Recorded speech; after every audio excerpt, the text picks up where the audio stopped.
Everyone, welcome to our YouTube channel it's Keshav learners. तो आज के इस वीडियो में आपका बहुत बहुत स्वागत है। इस वीडियो में हम पढ़ने वाले हैं क्लास 10th का चैप्टर 1 जो कि है केमिकल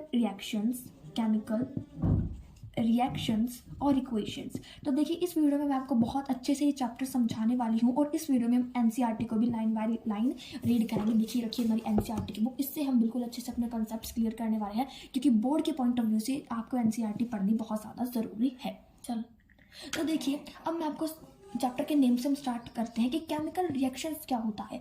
जब कोई भी दो सब्सटेंसेस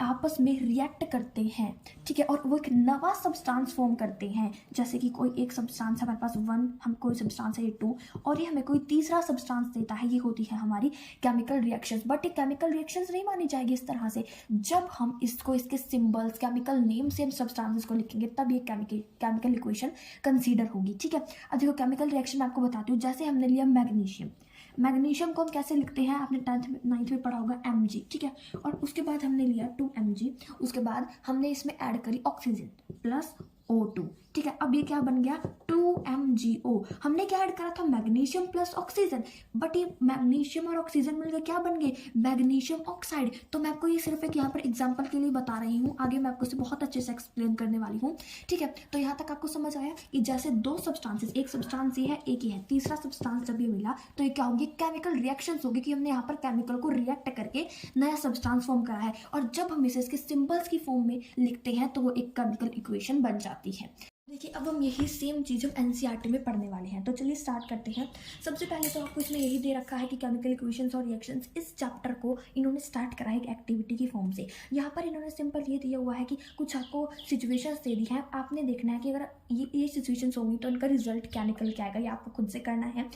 इसके बाद मैं आपको एक्टिविटी समझाने वाली हूँ। एक्टिविटी आपको करने के लिए बहुत ज़रूरी है क्योंकि इनसे बहुत सारे क्वेश्चन आते हैं। अब देखिए इसमें क्या कहा है इन्होंने, पहले तो आप ये पढ़ लीजिए खुद, मैं आपको इसे एक्सप्लेन कर देती हूँ क्या कहा। इन्होंने क्या करा है, मैग्नीशियम रिबन लिया है और उसको एयर की प्रेजेंस में उसको बर्न किया है, ठीक है। तो अब देखो मैग्नीशियम रिबन क्या है, वही सेम कंसेप्ट लगेगा यहाँ पर जो मैंने अभी आपको समझाया कि मैग्नीशियम रिबन में हम क्या लेते हैं मैग्नीशियम, जो कि हम देते हैं 2Mg। और अब देखो हमने छोटी क्लासेस में पढ़ा हुआ है कि एयर की प्रेजेंस में जब कोई चीज़ बर्न होती है तो किसकी वजह से होती है ऑक्सीजन की वजह से। तो इसमें क्या ऐड हो गया O2 मतलब कि ऑक्सीजन, इसके वजह से क्या फॉर्म हुआ 2Mg मैग्नीशियम ऑक्साइड। यही सेम चीज़ इसमें आपको इसमें दी हुई है। देखिए तो यहाँ पर दिया हुआ है कि magnesium ribbon Burns with a white dazzling flame and changes into white powder, this powder is magnesium oxide. ये किसकी वजह से हुआ मैग्नीशियम और ऑक्सीजन की प्रेजेंस के। अब इन्होंने यहाँ पर क्या कहा है वो मैं आपको बताती हूँ। तो देखिए इन्होंने हमें कहा है कि जो मैग्नीशियम है, मतलब कि जो मैग्नीशियम रिबन है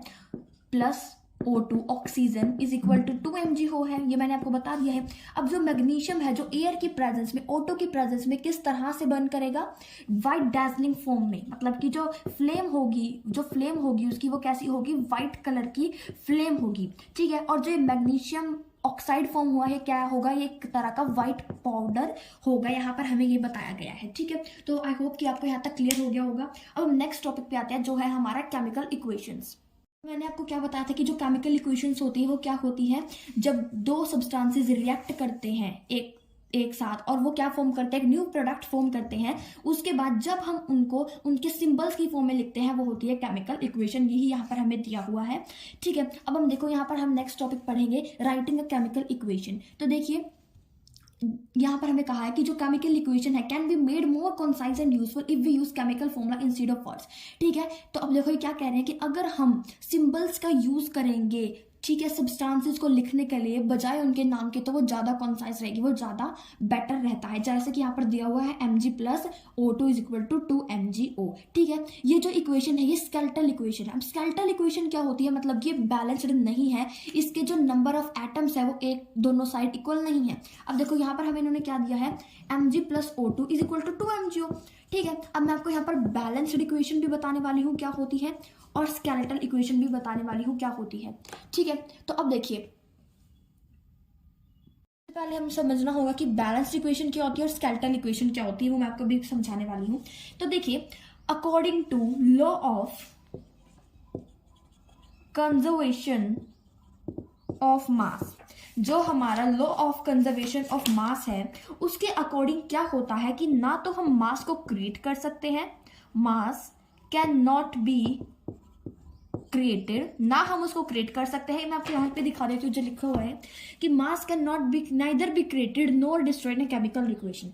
ठीक है, तो इसकी वजह से क्या होता है, that is the total mass of elements present in the product of a chemical reaction has to be equal to be the total mass of elements present in reactions. मतलब कि इसका इनका कहने का मतलब क्या है कि जो टोटल मास है एलिमेंट्स का, जैसे कि यहाँ पर हमारे पास देखो, मैं आपको यही रब करके बता देती हूँ, जैसे कि मैग्नीशियम है प्लस O2 है प्लस MgO, हमें इक्वेशन दी थी, इक्वेशन में आपको बताया था स्केलेटल इक्वेशन थी, मतलब कि बैलेंस्ड इक्वेशन नहीं थी।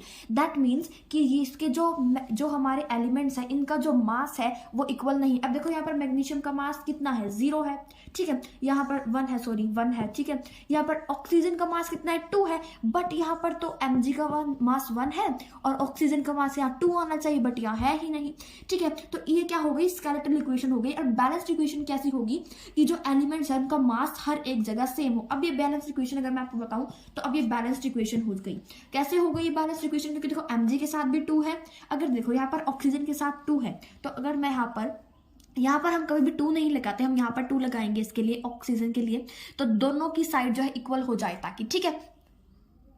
देखिए अब हम सबसे पहले मैं आपको बताती हूँ बैलेंस्ड इक्वेशन क्या होती है और स्केलेटल इक्वेशन क्या होती है। तो देखिए सबसे पहले हमें पता होना चाहिए कि जैसे हमने 9th क्लास में पढ़ा था law of conservation of mass, law of conservation of मास क्या होता है, इसके अकॉर्डिंग मैं आपको एनसीईआरटी में दिखा देती हूँ। देखो लिखा हुआ है recall the law of conservation of mass that we have studied in class 9। इसके अकॉर्डिंग क्या होता है कि ना ही हम मास को क्रिएट कर सकते हैं और ना ही हम उसको डिस्ट्रॉय कर सकते हैं, जिसकी वजह से जो टोटल मास है एलिमेंट्स का, प्रोडक्ट्स का प्रेजेंट होता है जो प्रोडक्ट्स के अंदर केमिकल रिएक्शन के अंदर, वो इक्वल होना चाहिए। मतलब कि मैं आपको यहाँ पर समझाती हूँ। अब देखो जैसे मैंने आपको केमिकल इक्वेशन बताई थी कि जो स्केलेटल इक्वेशन है Mg plus O2 is equal to MgO, ये लिखा हुआ था।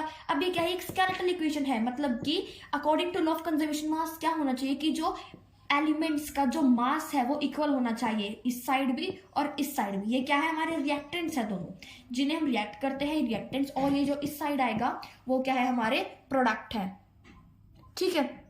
तो अब देखिए मैं आपको बता देती हूँ दोबारा से कि अब देखो यहाँ पर ऑक्सीजन कितना है, 2 है, बट यहाँ पर ऑक्सीजन 1 है, Mg1 ये इक्वल हो गया, बट यहाँ पर 2 हमें लगाना होगा ऑक्सीजन के साथ इक्वल करने के लिए, तो हम यहाँ पर कभी भी 2 नहीं लगाएंगे, हम यहाँ पर लगाएंगे। अब Mg के साथ भी 2 हो गया, तो अब हम Mg के साथ यहाँ पर 2 लगाएंगे, तो अब ये क्या हो गई, ये एक बैलेंस्ड इक्वेशन हमारे पास आ गई, ठीक है। तो बैलेंस्ड इक्वेशन क्या होती है, जहां पर जो एलिमेंट्स का मास है वो दोनों साइड इक्वल होता है। ये आपको खुद से देखना पड़ेगा कि है या नहीं है, वो मैं आपको अगली वीडियोज में बताऊंगी कि कैसे इसे किया जाता है, ठीक है।